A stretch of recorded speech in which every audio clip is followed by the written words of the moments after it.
नमस्कार। सुबह 8 बजे के समाचारों में आपका स्वागत है। मैं हूं प्रणव अग्निहोत्री। समाचारों में सबसे पहले मुख्य समाचार।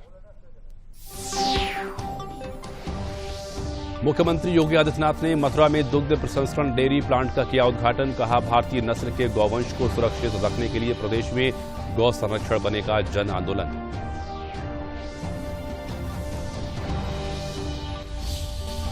इलाहाबाद उच्च न्यायालय की लखनऊ खंडपीठ ने लखनऊ में डेंगू के बढ़ते प्रकोप को रोकने के लिए राज्य सरकार और नगर निगम के उपायों को बताया नाकाफी। कहा, हर क्षेत्र में कराई जाए फॉगिंग।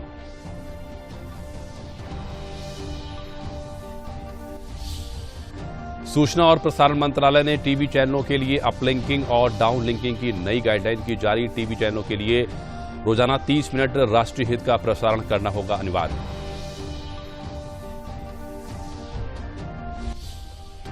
और काशी को स्वच्छ बनाने के लिए जापानी विशेषज्ञ पहुंचे वाराणसी। सॉलिड वेस्ट, प्रदूषित जल और पीने के स्वच्छ जल के प्रबंधन के लिए नगर निगम और जल संस्थान के अधिकारियों के साथ की बैठक।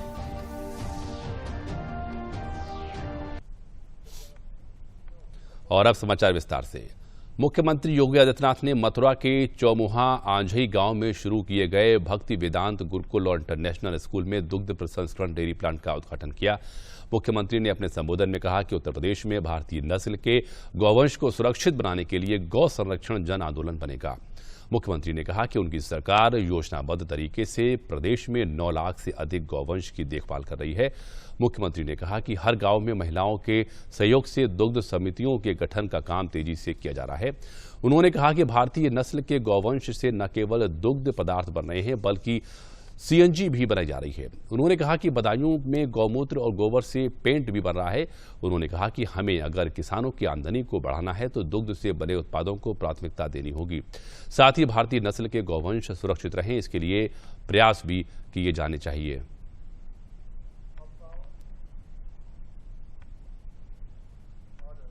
यहाँ पर 2 नई कड़ी जुड़ी है। एक भगवान श्री कृष्ण और ताऊ बलराम जी की भव्य प्रतिमा मंदिर में स्थापित होने के कार्यक्रम के साथ आज हमें जुड़ने का अवसर प्राप्त हुआ है। और दूसरा, यहां पर दुग्ध प्रसंस्करण का एक केंद्र हम सबको देखने को मिला है। उसका भी लोकार्पण का कार्यक्रम आज यहां पर हुआ है।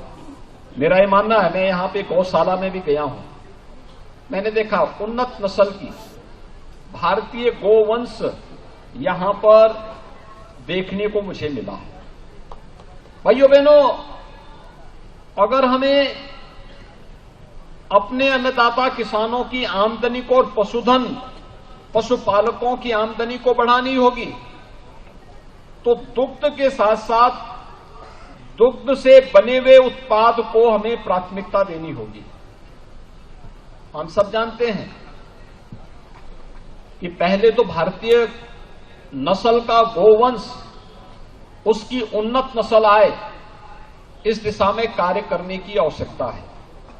और उत्तर प्रदेश का पंडित दीनदयाल उपाध्याय वेटनरी विश्वविद्यालय इसी मथुरा में स्थापित है, उसके द्वारा इस दिशा में बहुत अच्छा कार्य प्रारंभ हुआ है। मुख्यमंत्री योगी आदित्यनाथ ने कल मथुरा में श्री कृष्ण जन्मभूमि पहुंचकर जन्मभूमि स्थित भागवत भवन में विधि विधान से भगवान श्री कृष्ण और श्री राधा रानी की पूजा अर्चना की। मुख्यमंत्री ने मथुरा गेस्ट हाउस के परिसर में पौधारोपण किया। इसके साथ ही उन्होंने विकास कार्यों पर जिलाधिकारियों के साथ समीक्षा बैठक की।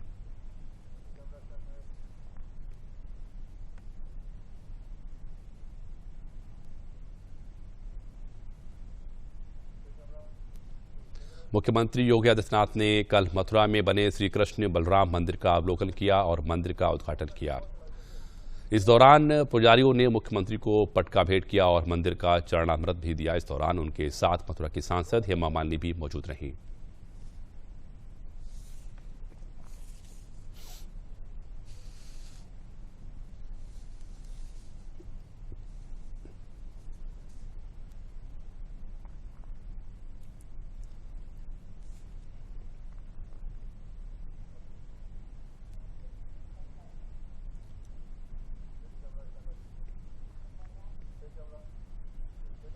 इलाहाबाद उच्च न्यायालय की लखनऊ खंडपीठ ने राजधानी लखनऊ में डेंगू के बढ़ते प्रकोप पर राज्य सरकार और नगर निगम की ओर से उठाए गए कदमों को नाकाफी बताया है और कहा है कि मच्छरों की समस्या के समाधान की कार्ययोजना पेश की जाए। इस मामले में अगली सुनवाई 11 नवंबर को होगी। मुख्य न्यायमूर्ति राजेश बिंदल और न्यायमूर्ति जसप्रीत सिंह की खंडपीठ ने बुधवार को इस मामले की सुनवाई करते हुए प्रदेश सरकार और नगर निगम से कहा कि मच्छरों की समस्या से निपटने के लिए फॉगिंग में तेजी लाई जाए। एक जनहित याचिका की सुनवाई करते हुए उच्च न्यायालय ने कहा कि कागजों के साथ साथ जमीन पर भी काम होता दिखना चाहिए और फॉगिंग के नाम पर केवल औपचारिकता न निभाई जाए। उच्च न्यायालय ने एक निर्देश दिया कि शहर के हर क्षेत्र में फॉगिंग कराई जानी चाहिए। कल शाम भारत में ईरान के राजदूत डॉक्टर इराज इलाही ने मुख्यमंत्री योगी आदित्यनाथ से मुलाकात की। इस अवसर पर दोनों देशों के साथ प्रगाढ़ रिश्तों को लेकर चर्चा की गई। व्यावसायिक मुद्दों पर मुख्यमंत्री से प्रतिनिधिमंडल ने चर्चा की। India foundation institute of political and international studies तथा ईरान के प्रतिनिधिमंडल के साथ ये सार्थक चर्चा की गई। मुख्यमंत्री योगी आदित्यनाथ ने ईरान के राजदूत और प्रतिनिधिमंडल को ओडीओपी उपहार भी भेंट किए।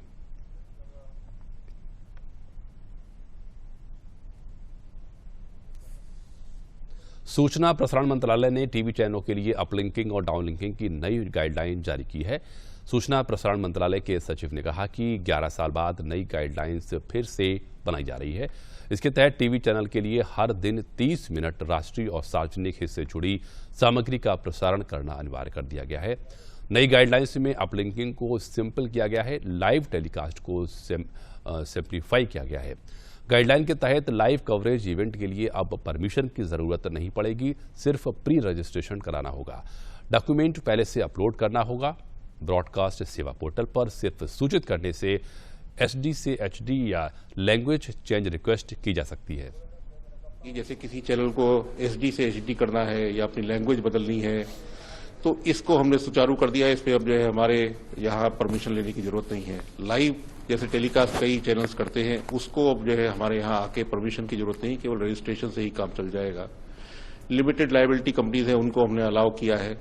तो ऐसे कई चीजें हमने इसमें सुधार किए हैं। 30 मिनट का लोग इसमें जो है अपने तरफ से दिखाए जो कि नेशनल इंपॉर्टेंस या नेशनल इंटरेस्ट की चीजें हों। उसमें 7-8 हमने जो है थीम्स दिए हैं, चाहे वो वुमेन एम्पावरमेंट हो सकता है, एग्रीकल्चर हो सकता है, शिक्षण हो सकता है, और इस तरह के थीम्स के ऊपर भी लोगों को वो अपने कार्यक्रम दिखाए। काशी को स्वच्छ बनाने के लिए जापानी विशेषज्ञ वाराणसी पहुंचे हैं। उन्होंने सॉलिड वेस्ट, प्रदूषित जल और पीने के स्वच्छ जल के प्रबंधन के लिए नगर निगम और जल संस्थान के अधिकारियों के साथ बैठक की। वाराणसी में कल रुद्राक्ष अंतर्राष्ट्रीय ऑडिटोरियम में जापान के विशेषज्ञों ने इस बात पर मंथन किया कि काशी में सॉलिड वेस्ट, प्रदूषित जल और पीने के स्वच्छ जल की किस प्रकार व्यवस्था की जाए। उन्होंने काशी को साफ सुथरा बनाने के लिए वाराणसी के जल संस्थान और नगर निगम के अलावा अन्य संबंधित विभाग के अधिकारियों के साथ बैठक की। जापानी प्रतिनिधिमंडल ने इस बात को स्वीकारा कि सन 2013 से अब तक काशी काफी स्वच्छ और सुंदर हुई है।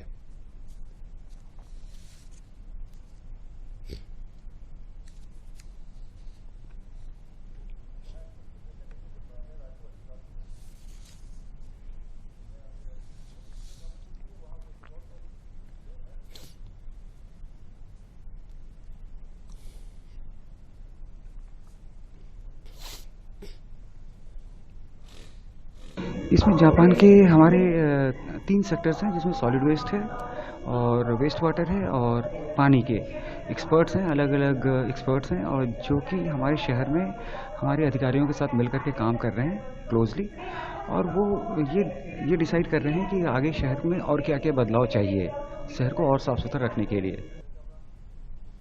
समाचार अभी जारी रहेंगे, लेकिन पहले लेते हैं ये विराम।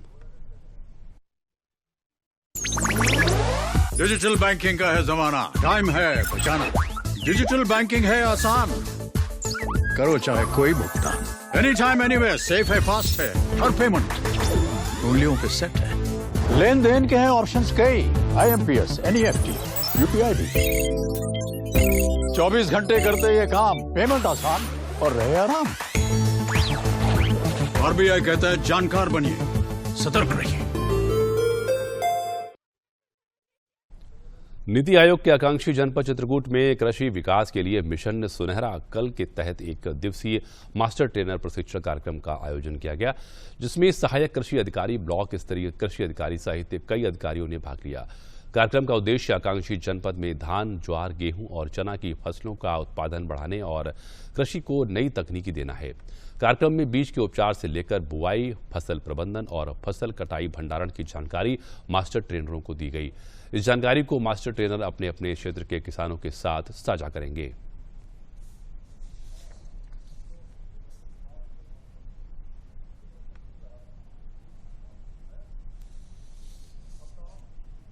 ये हमारा मास्टर ट्रेनर का कार्यक्रम है जो कि पानी संस्थान के द्वारा नीति आयोग और आईटीसी मिशन सुधारक कल के सहयोग से चलाया जा रहा है। चित्रकूट जो जिला हमारा आकांक्षी जिला है, जो आकांक्षी जनपद के अंतर्गत आता है, जहाँ पे नीति आयोग पूरा फोकस कर रही है। और यहाँ पे जो हमारी मुख्य फसलें हैं, धान है, ज्वार है, इसके साथ साथ गेहूं और चना है, 4 फसलें ली गई हैं। धान का मुख्य कारण था फसल लेने का कि यहाँ की पानी की समस्या है, जिसको देखते हुए हमें यहाँ डीएसआर को फोकस करना है कि पानी कम लगे, कम से कम लगे और धान का उत्पादन बढ़ाना है। बाकी जो दलहनी फसलें हैं और तिलहनी फसलें हैं, उनके साथ भी हमें आगे कार्यक्रम जानकारी देते रहना किसानों को। और ये जो मास्टर ट्रेनर का आज का जो हमारा कार्यक्रम का डीडीएची कार्यालय में ये हुआ। बुंदेलखंड के हमीरपुर जिले में अगले महीने से हर घर नल से शुद्ध पेयजल पानी पहुंचाने की तैयारी है। योगी सरकार ने यहां जल जीवन मिशन की पथौरा डांडा ग्राम समूह पेयजल योजना का 77% काम पूरा कर लिया है। 367.41 करोड़ की लागत से तैयार की जा रही इस योजना से 148 राजस्व गांव में रहने वाले 2,39,700 लोगों को पेयजल का लाभ मिलने जा रहा है। बुंदेलखंड में जल जीवन मिशन योजना की प्रगति जानने के लिए नमामि गंगे और ग्रामीण जलापूर्ति विभाग के प्रमुख सचिव अनुराग श्रीवास्तव कल हमीरपुर पहुंचे, जहां उन्होंने योजना का स्थलीय निरीक्षण किया। प्रमुख सचिव ने गांव के लोगों को आश्वस्त किया कि दिसंबर तक हर घर तक नल से जल की सप्लाई पहुंच होगी। उन्होंने योजना स्थल पर कार्यदायी संस्था और वहां मौजूद विभाग के अधिकारियों को जल्द से जल्द पेयजल की सप्लाई का लाभ ग्रामीणों को दिलाने के निर्देश दिए।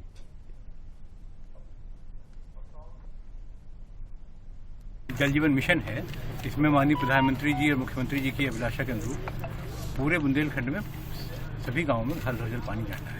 उसी के तहत ये भी आपके जिले में 2 ही परियोजनाएं हैं, एक ये और 2 से पूरा जिला कवर हो गया। मोबाइल तो कार्य की प्रगति काफी अच्छी चल रही है, देख रहे हैं। अभी हम और निरीक्षण करेंगे, पर मुझे लगता है समय से यहाँ पानी दे।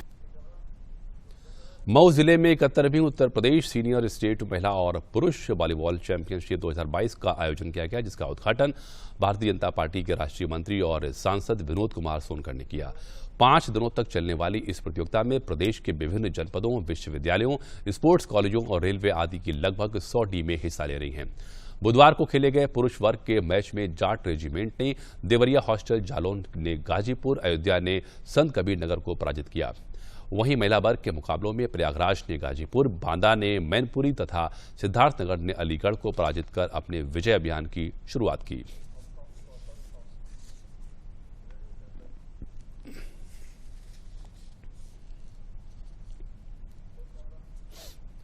जस्टिस डीवाई चंद्रचूड़ ने भारत के 50वें मुख्य न्यायाधीश के रूप में शपथ ली है। राष्ट्रपति द्रौपदी मुर्मू ने जस्टिस डीवाई चंद्रचूड़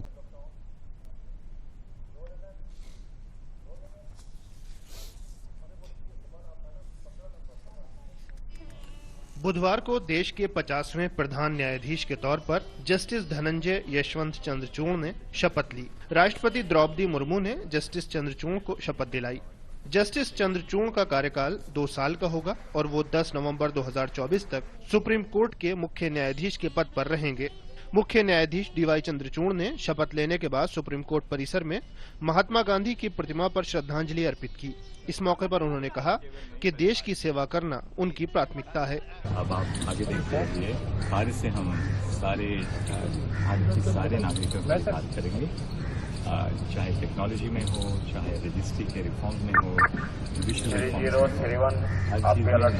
में। प्रधानमंत्री नरेंद्र मोदी ने भारत के मुख्य न्यायाधीश के रूप में शपथ लेने पर न्यायमूर्ति डॉक्टर डीवाई चंद्रचूड़ को बधाई दी। पीएम ने ट्वीट किया, डॉक्टर न्यायमूर्ति डीवाई चंद्रचूड़ को भारत के मुख्य न्यायाधीश के रूप में शपथ लेने पर बधाई, उनके आगामी सार्थक कार्यकाल के लिए शुभकामनाएं।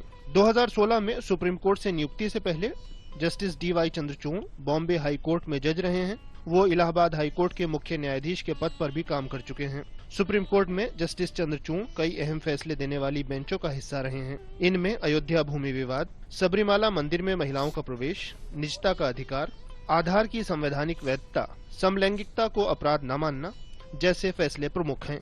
जस्टिस चंद्रचूड़ के पिता वाईवी चंद्रचूड़ 7 साल से ज्यादा वक्त तक सीजेआई रहे, जो अब तक का सबसे लंबा कार्यकाल है। 17 अक्टूबर को राष्ट्रपति ने जस्टिस चंद्रचूड़ की नियुक्ति को मंजूरी दी थी। जस्टिस यूयू ललित का कार्यकाल 8 नवंबर को पूरा हो गया था। जस्टिस ललित 74 दिनों तक मुख्य न्यायाधीश के पद पर रहे।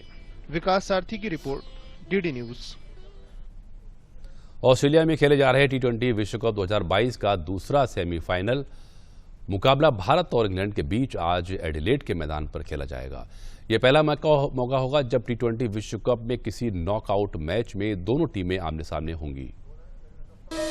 आईसीसी T20 विश्व कप 2022 के सेमीफाइनल में भारतीय टीम का सामना इंग्लैंड से होगा। इस मुकाबले में जीत दर्ज करने वाली टीम टूर्नामेंट के फाइनल में पहुंचने वाली दूसरी टीम बन जाएगी। ये मुकाबला एडिलेड में दोपहर 1:30 पर शुरू होगा। ये पहला मौका होगा जब T20 विश्व कप के किसी नॉकआउट मैच में दोनों टीमें आमने सामने होंगी। दोनों टीमों के लिए ये मुकाबला बेहद अहम है। भारत और इंग्लैंड के बीच पिछले रिकॉर्ड की बात करें तो T20 विश्व कप में दोनों टीमें 3 बार भिड़ चुकी हैं। T20 विश्व कप में भारत और इंग्लैंड के बीच पहली भिड़ंत साल 2007 में हुई थी। ये वही मैच था जिसमें भारत के स्टार बल्लेबाज युवराज सिंह ने 1 ओवर में 6 छक्के लगाए थे। इसी मैच में युवराज ने T20 इंटरनेशनल के इतिहास की सबसे तेज 12 गेंदों में अर्धशतक पूरा किया था।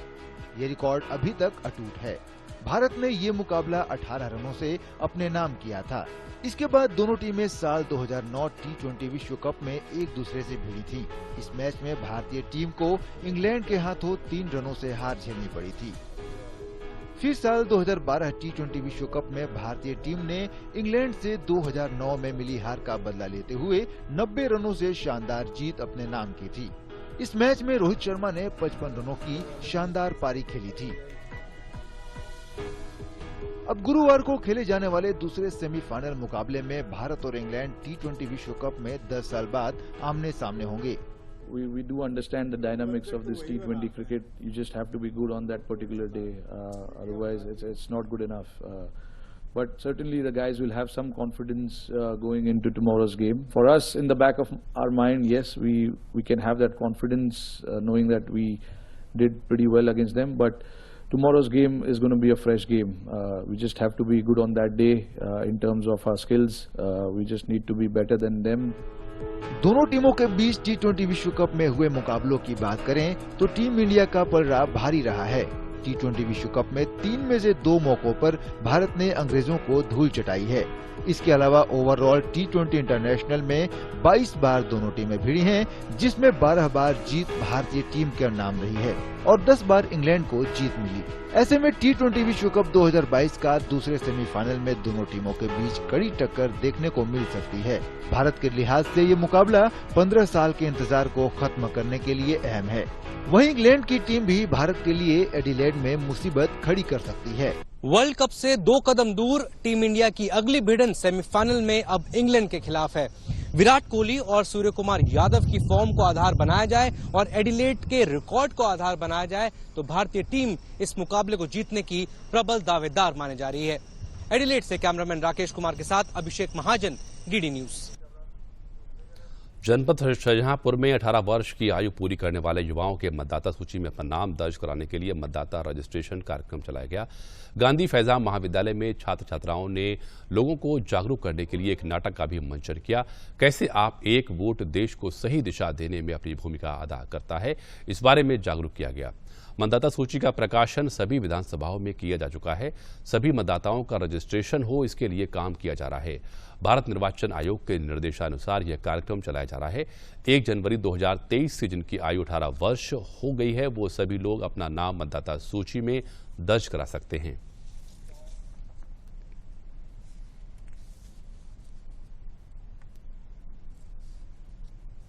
और इलेक्टोरल लिटरेसी क्लब दोनों का कार्यक्रम था। अभी हम लोगों ने पंजीकरण केंद्र का उद्घाटन किया और वहाँ पे एक न्यू वोटर को से वोटिंग का जो है वो इनरोलमेंट करा करके श्री गणेश किया गया है। और यहाँ पे जो बच्चों की काफ़ी स्ट्रेंथ है, तो उसमें हमारे प्रबंधन के जो हमारे प्रिंसिपल साहब हैं और कॉलेज के जो नोडल हैं, इन लोगों के स्तर से युद्ध स्तर पे प्रयास करके सभी को जो 1-1-23 को 18 वर्ष हो रहे हैं उनका वोट बनाने का प्रयास किया जाएगा। पूरे जनपद में सभी विधानसभा क्षेत्रों में विगत चुनाव के पहले हम लोगों ने महिला वोटर्स की संख्या बढ़ाने में काफ़ी मेहनत की थी और बच्चों को जो विशेष करके 23 को 18 वर्ष हो रहे हैं उनको 100% प्रयास करके जोड़ा जाएगा मतदाता सूची में। जो माननीय आयोग का दिशा निर्देश है, no voter will be left behind, कोई छूटेगा नहीं, यही हमारा प्रण है और यही हमारा प्रयास है। नाम फिजा है, मैं GF कॉलेज की छात्रा हूँ, BA फर्स्ट ईयर। आज मेरे 18+ हो गई हूँ। मैंने बोर्ड बनवाया अपना, मुझे बहुत खुशी हुई है। मुझे अपना अधिकार मिला है आज मैं स्वतंत्र हूँ। मुझे वोट डालने का मौका मिलेगा जिससे मैं अपनी पसंद की सरकार चुन सकती हूँ। चिकित्सा स्वास्थ्य राज्य मंत्री मयंकेश्वर शरण सिंह ने आगरा में डेंगू और संचारी रोग की रोकथाम के लिए अधिकारियों के साथ समीक्षा बैठक की। उन्होंने अधिकारियों को निर्देशित किया कि डेंगू और मलेरिया की जांच की जाए, वायरल फीवर से जुड़े मरीजों को भी समुचित इलाज उपलब्ध कराया जाए, ग्राम पंचायतों में साफ सफाई और फॉगिंग कराने की व्यवस्था की जाए, जहां जलभराव हो उसे रोका जाए और जन जागरूकता के माध्यम से लोगों को जागरूक किया जाए। उन्होंने मीडिया से भी आग्रह किया कि इस जागरूकता में वो अहम भूमिका निभाएं जिससे उपचार में आसानी हो सके।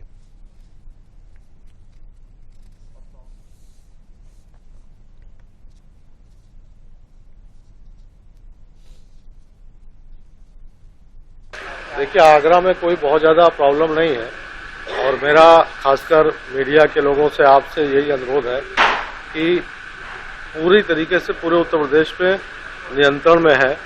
थोड़ा बहुत कुछ जगहों पे ज़्यादा है, यहाँ आगरा में तो बिल्कुल ही नियंत्रण में है। लोगों को ये अवेयर करने की जरूरत है कि साफ पानी कहीं पे भी इकट्ठा ना होने का। घर में भी अगर हम बाथरूम में भी बाल्टी रखें या कुछ भी रखें तो उसमें से पानी नहीं रहना चाहिए, क्योंकि डेंगू का मच्छर साफ पानी में होता है। तो मेरी आपके माध्यम से जनता से अपील है कि हम लोग, और खासकर बच्चों को भी बाहर अगर निकलने हैं तो फुल शर्ट और फुल पैंट में ही बाहर भेजें और प्रिकॉशन ही सबसे ज़्यादा इसमें आवश्यक चीज़ है। ये मेरा आपके माध्यम से पूरी जनता से अपील है। खेलो इंडिया के तहत बस्ती के सांसद हरीश द्विवेदी लगातार खेल कुंभ का आयोजन करते रहे हैं। इस बार भी वो खेल कुंभ का आयोजन कर रहे हैं जिसमें लगभग 2 लाख खिलाड़ी भाग लेंगे। जनपद के सभी ब्लॉक मुख्यालयों में इनका रजिस्ट्रेशन किया जा रहा है। इस अवसर पर उन्होंने कांग्रेस की भारत जोड़ो यात्रा पर सवाल उठाते हुए कहा कि क्या भारत अभी जुड़ा नहीं है, उनको पाकिस्तान और बांग्लादेश जोड़ने की यात्रा निकालनी चाहिए।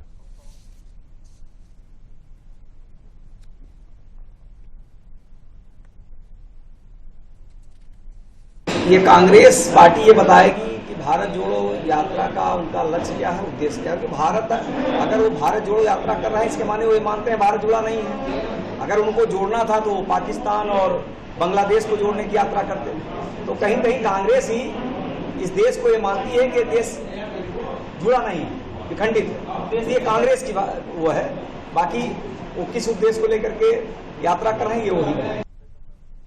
प्रधानमंत्री नरेंद्र मोदी के व्यक्तित्व एवं कृतित्व पर आधारित पेंटिंग प्रदर्शनी का उद्घाटन मुख्यमंत्री योगी आदित्यनाथ और केंद्रीय मंत्री सर्बानंद सोनोवाल 11 नवंबर को वाराणसी के रुद्राक्ष कन्वेंशन सेंटर में करेंगे।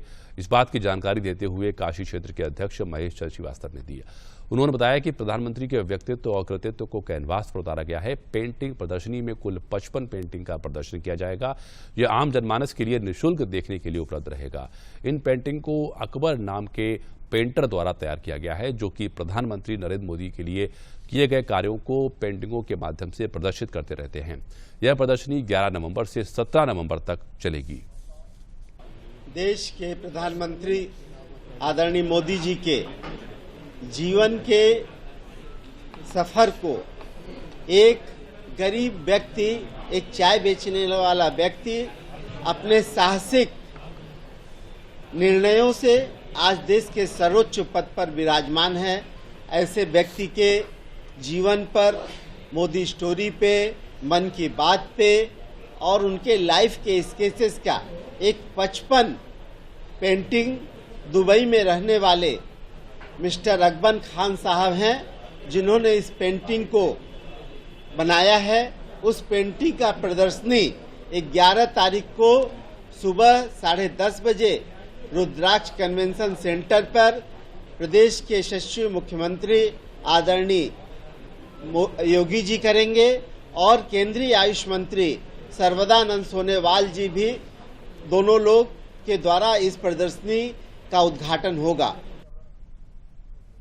प्रयागराज में कंधे पर झोला व हाथ में रजिस्टर लिए घर घर दस्तक देने वाली आशा दीदी, जिनके सारे ग्रामीण और शहरी लोगों को चिकित्सा सुविधा मिलती है, कोरोना प्रोटोकॉल की जंग में अपनी भूमिका निभा सकी।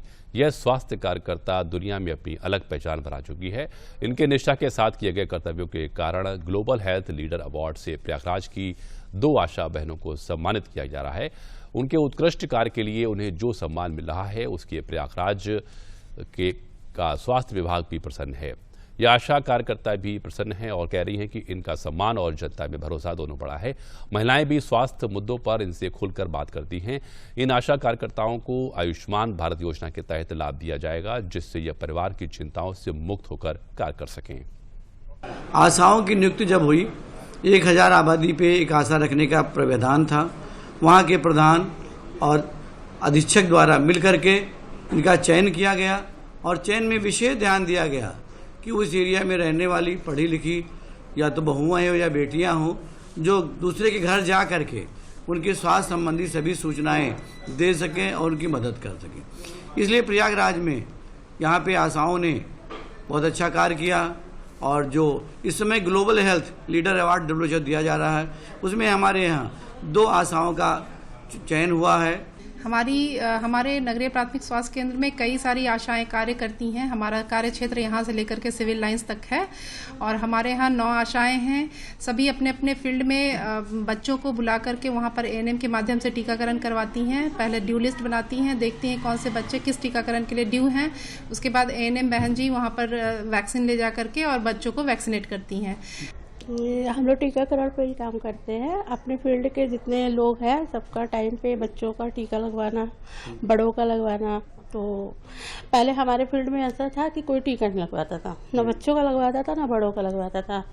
तो अब हम लोगों की वजह से इतने जागरूक हो गए हैं कि खुद से मतलब फ़ोन करके बोलते हैं कि हाँ कब यहाँ पे कौन सा टीका लगेगा। तो बच्चों का तो पूरा टीका लगता है, कोई भी छूट नहीं पाता है। हमको काम करने में बहुत अच्छा लग रहा है। ये इसमें हमें छोटे बच्चे और बड़ों को सभी को देखना पड़ता है और जो गर्भवती महिलाएं हैं उनको भी हम लोग शुरू से ही देखते हैं, उनकी डिलीवरी तक पूरा ध्यान देते हैं। होने के बाद बच्चों का टीकाकरण भी करवाते हैं। इसके अलावा हमारे जो सरकारी सुविधाएं हैं वो उन लोगों को प्राप्त कराते हैं और जो सरकारी योजनाएं चल रही हैं उससे भी उन लोगों को अवगत करा के उसका लाभ प्रदान करवाते हैं। और अब अंत में मुख्य समाचार एक बार फिर।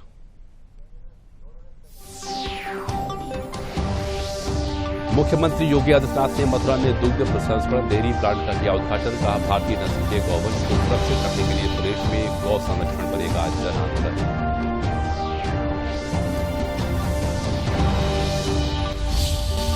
इलाहाबाद उच्च न्यायालय की लखनऊ खंडपीठ ने लखनऊ में डेंगू के बढ़ते प्रकोप को रोकने के लिए राज्य सरकार और नगर निगम की लॉकडाउन की नई गाइडलाइन की जारी। टीवी चैनलों के लिए रोजाना 30 मिनट राष्ट्रीय हित का प्रसारण करना होगा अनिवार्य।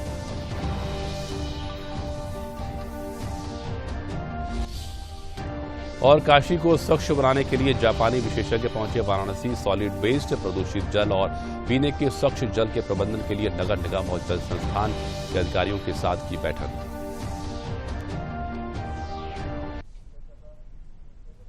और इसी के साथ समाचार समाप्त हुए। नमस्कार।